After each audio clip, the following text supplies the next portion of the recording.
They said the Emperor provides for the faithful. I believe them. I still do. But they never said what he'd make us give in return. Testimony of Subject Delta 11, recorded under Containment, Cycle 473.M42. I wasn't looking for a miracle. Miracles are loud things, blinding lights, holy proclamations, the righteous roar of thunder hammers, or saints born in flame. We weren't the sort to earn such favor. Our family was more the forgotten prayer in a crumbling chapel, whispered with cracked lips and no reply. So no, I wasn't looking for a miracle. I was just hungry. The harvest had failed 3 cycles past, and the last of the dry stores turned to mold in the bins. Mother tried boiling the mold once, hoping to scare it back into food. We scraped lichen from the edges of the well, crushed vermin bones into paste, even steeped boot leather for broth. Nothing held long in the belly. Still, Mother made stone soup every night. She'd boil the same round stone in a pot, add what scraps she could find, a bit of root, a flake of rusted groat, a fingernail's worth of grok's marrow, and tell the same story. The stone feeds us because we believe it can. That was the trick. Faith, she said, was the strongest seasoning. The Emperor hears hungry prayers best. I believed her. Even when my guts turned against me in the night and my brother coughed blood like it was conversation, I believed her. It was on the 4th day of the ash storms that I went digging. Not for anything in particular, just digging. With fingers gone red and raw at the knuckles, in the strip of dust behind the shrine ruin where the old irrigation channels once fed a basil root field. I don't know what made me stop. Maybe it was the way the dust shifted, like it was breathing. Shallow and slow, or maybe just the pain in my nails catching on something dense and unyielding beneath the surface. It looked like a root ball. Round, knotted, not soft like a proper tuber, but firm. It hummed almost beneath my fingertips, like the generators used to when they still had power, just before the sparks turned blue. It was heavy. I had to brace one foot against a broken Aquila tile just to wrench it free, and when it came loose, it made a sound I still don't like remembering. A wet pop, like meat torn from bone. But it smelled rich, like something that had once been alive and sweet. I brought it home cradled in my tunic. Mother frowned when she saw it. She'd been sharpening the soup stone with a rasp to make it feel new again, she said. But she stopped mid-stroke and stared. "Where'd you get that?" "Found it," I said. "In the field." She turned it in her hands, rubbed her thumb across its strange veined skin. It didn't bruise like food should. Instead, it shimmered faintly where she touched it, like light catching oil on water. "You didn't eat any, did you?" "No. Thought it might be worth a try." She set it on the cutting board and whispered a prayer before slicing into it. The inside was pale but not white, not like starch, more like flesh. But thin slices browned in the soup nicely, and the smell, saints preserve me, the smell. It filled the hut, rich, savory, like feasts from the old tales, like something we weren't meant to remember. We ate until our bellies ached. Even the twins, who'd gone quiet these past weeks, let out little laughter-choked cries when the warmth spread through them. For a few hours we were more than poor. We were full. I remember lying on the floor that night beside my sister and watching the glow of the coals flicker across the rafters. The hut creaked. The wind howled outside. I felt something brush my ankle, probably the cat. But when I looked, nothing was there. That was the first time I heard it. A voice, not loud, not cruel, just close. Too close. It whispered in my ear like it had always been there, like breath and blood. It said my name, just once, drawn out slow like a mother waking her child. And I smiled. The following morning I woke with my hand in the dirt. Not on it, in it, buried wrist deep in the dry packed earth behind the hut. My fingers were numb and my breath steamed in the pre-dawn cold, but I didn't shiver, didn't panic. I just stared at the shallow hole I dug in my sleep and the shape peeking up from within it. Another one, slicker than the first, warmer too. I'd pulled it free with less trouble this time. It came easy, like it had been waiting, like it wanted to be found. The skin was darker, richer in hue, patterned with faint ridges like old scars. A second potato, though that word felt less fitting now. This one pulsed slightly in my hand, not visibly, not enough to see, but I could feel it. A slow, patient rhythm, like something dreaming and not yet ready to wake. I brought it to Mother without a word. She didn't ask, just nodded, wiped down the board and sliced it into the soup with reverent precision. We ate again, ate until the pot scraped dry, ate until the little ones giggled themselves sick and Mother wept into her bowl and whispered prayers with every swallow. It tasted even better the second night. That evening we didn't huddle apart like we usually did. We sat close, shoulder to shoulder, warmth rolling off us like shared breath in a hymn. For the first time in longer than I could remember, no one mentioned the cold, or the ache in their joints, or the strange red bruises blooming beneath their skin. We were happy, and the voice was louder. It spoke again that night, not just to me. I know because my sister sat up straight in the dark and said, yes, like someone had tapped her shoulder. The twins muttered in their sleep, mumbling words not their own. Mother sat beside the empty pot, hands folded in her lap, staring into the ash glow of the coals, her lips moving with a prayer I didn't recognize. The voice said other things this time. You've done well. There's more to find. There is still hunger. I didn't sleep after that. Just stared at the ceiling and listened to the soil shifting outside like it was breathing again. By the third day, I knew where to dig. I didn't choose the spot. It chose me. My feet carried me past the old irrigation trench, down toward the collapsed root cellar, the one we sealed off when the walls crumbled and the rats claimed it. I knelt before it like a pilgrim at shrine altar, hands trembling with something that wasn't fear but ran close beside it.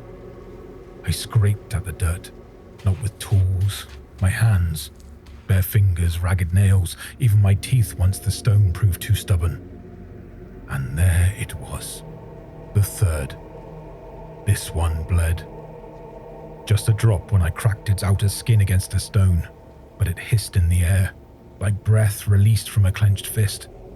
The smell was sharper, not spoiled, not rancid, just strong, earthy, sweet, and tinged with metal, like Grok's blood, but richer.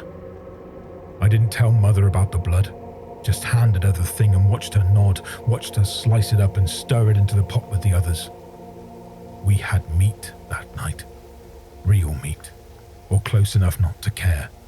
The soup thickened like it had bones in it, marrow thick and spiced with something that none of us could name, but all of us knew in our bones. The youngest said it reminded him of when the ecclesiarchy came through town with rations 2 years back. He called it Saints' Stew. We laughed at that.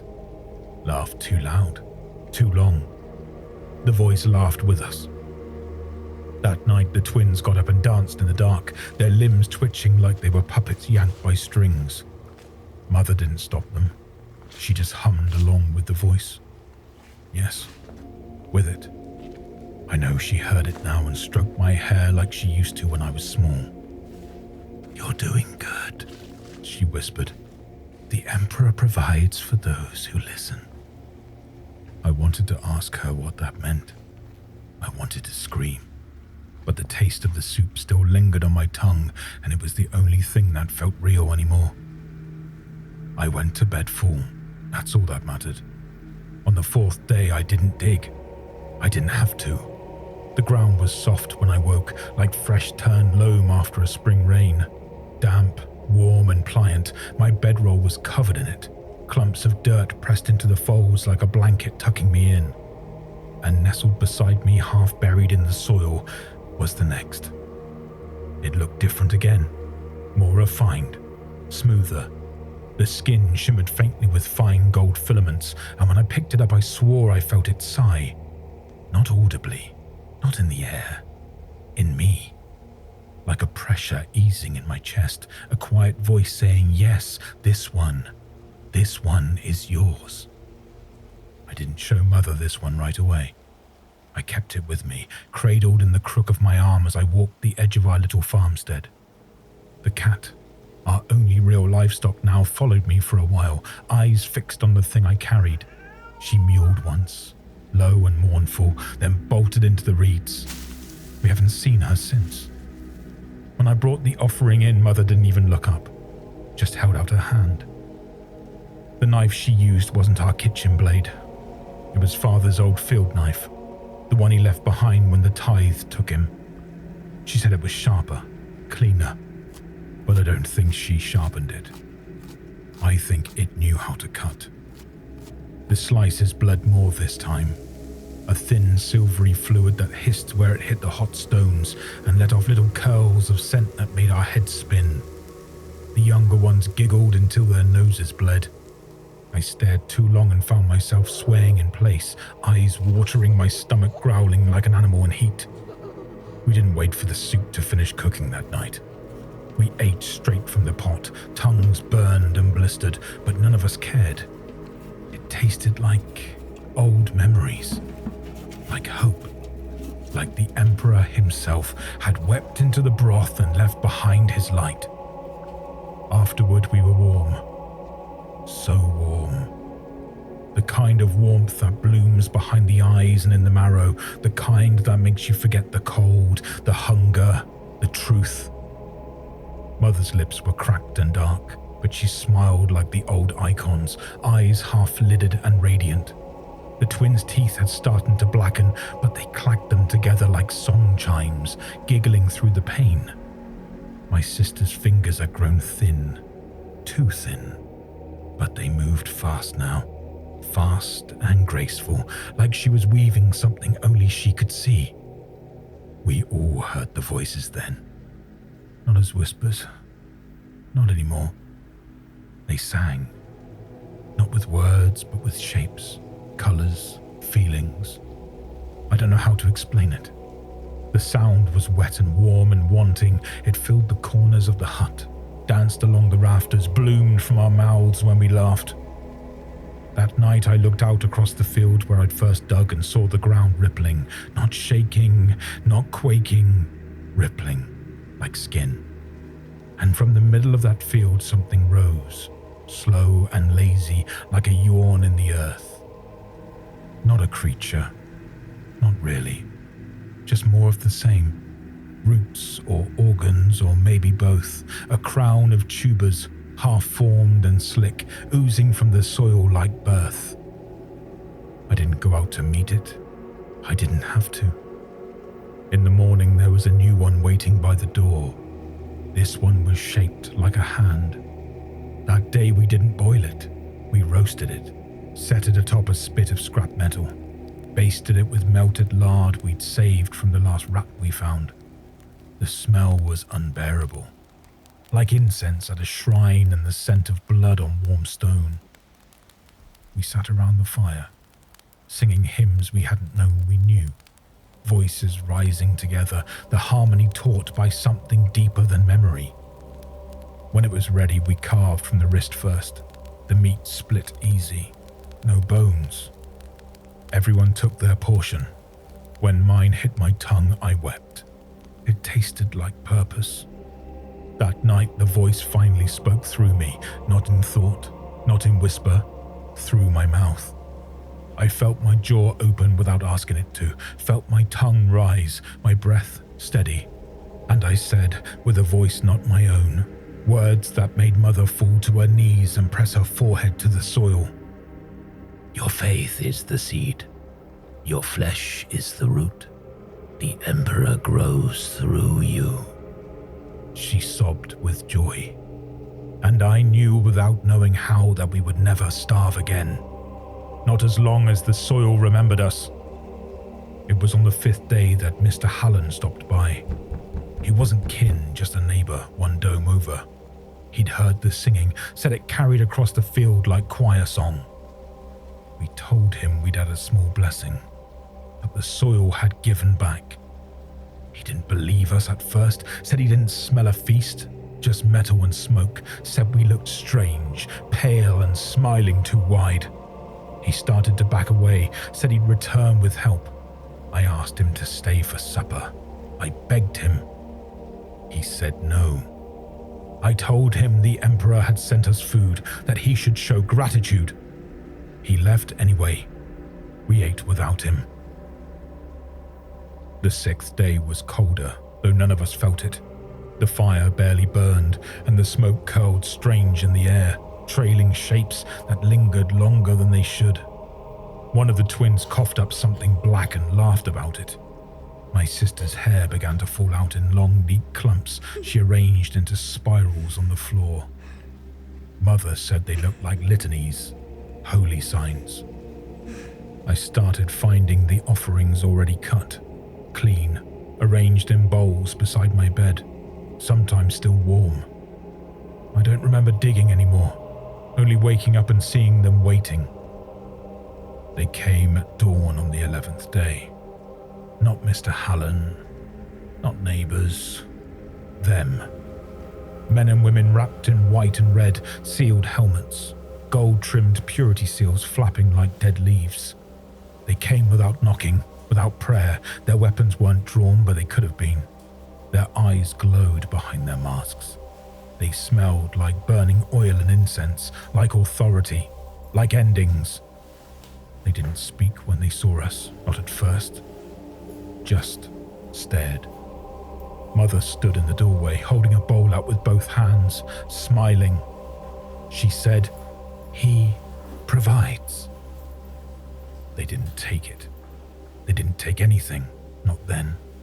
They just called for backup and told us to sit. We did. I don't remember much after that. Lights. Cold steel. A voice above me shouting for restraints. Another weeping, then nothing. When I woke, I was here, in this room. These sheets, these stairs. It's bright here. Too bright. The walls hum, not like the soil did. This hum is sharp, clean, sterile. No taste to it. No smell save for antiseptic and burn cream. I miss the dirt. I miss the weight of it beneath my nails, the way it clung to my skin like memory. The cot here is too smooth. The sheets don't stain. They take them before they do. I asked for a candle, they said no. I asked for soil, they said nothing. They haven't said much, the men in white. They watch through glass, lips tight and knuckles tighter. They whisper behind masks and clipboards. They ask questions sometimes. I answer when I can. They don't like my answers. I can tell because their pens stop moving when I smile. But the Emperor provides. I tell them that every day. I still believe it, even now, even like this. My hand is gone. The left one, missing at the wrist. It was the one I used to feed the fire, to stir the pot. And my legs, both of them, gone from the knee down. I asked what happened. They didn't answer. They never answer. One of them dropped his clipboard once and I saw the notes.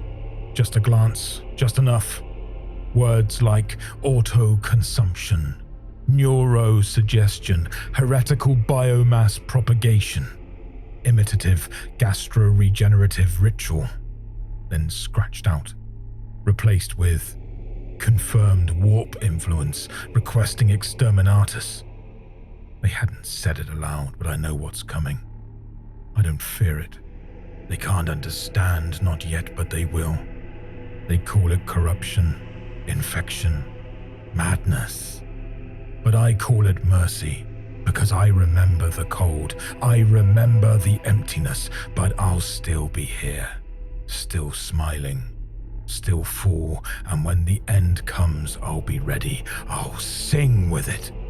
Because the Emperor provides, even now, even here. And I remember what it felt like to finally be full.